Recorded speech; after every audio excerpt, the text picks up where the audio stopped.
this is my console application. So this is unit converter.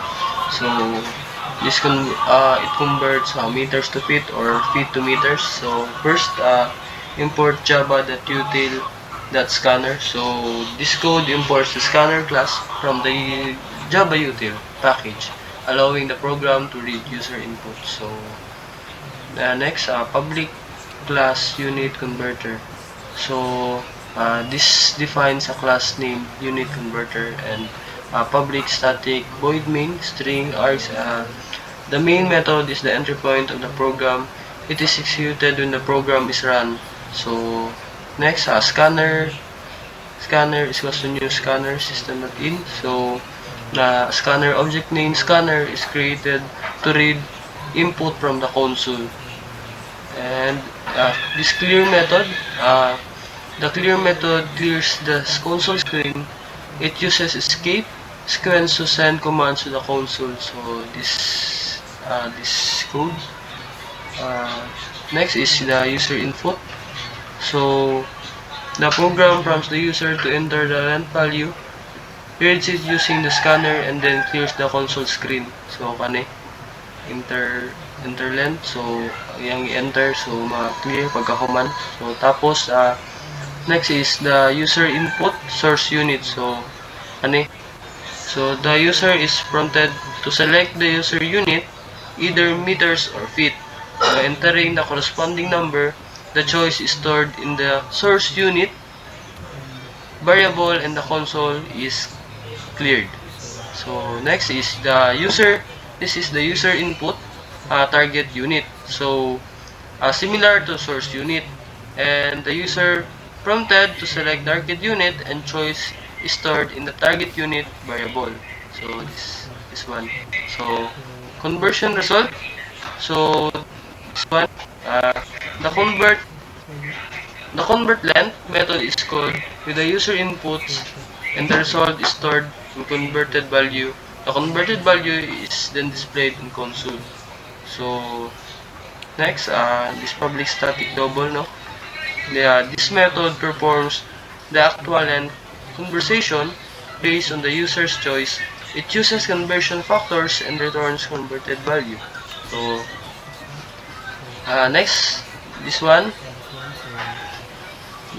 So constant for conversion factors between meters and feet defined. So din siya ma-edit. So kung ano gini ang value sa atong meters to feet nga value. So conversion logic, no? So this one. So the method checks the user choice and performs the appropriate conversion. If the choices are invalid, so an error message is displayed and the program terminates. So pag invalid input, so mag-terminate na program. Then closing scanner.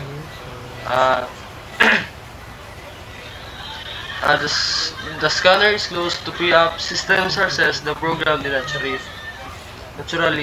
terminates. So clear siya pauman sa paggawa sa atong mga input. So hindi mo convert. So muna ang pinaka-element sa atong console app, mo convert siya to meters to feet or feet to meters. So try.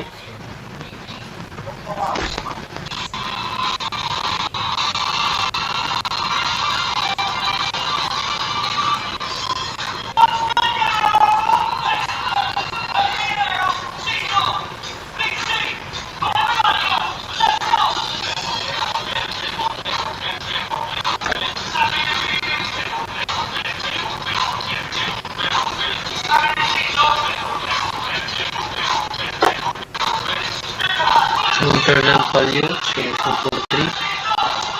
Then select source unit, so 1. Then target unit, feet. So converted value, so meters to feet.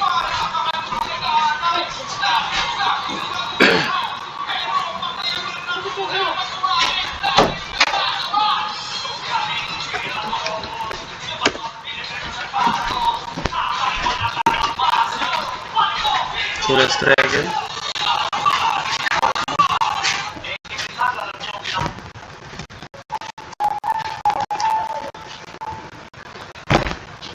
Basta. Okay.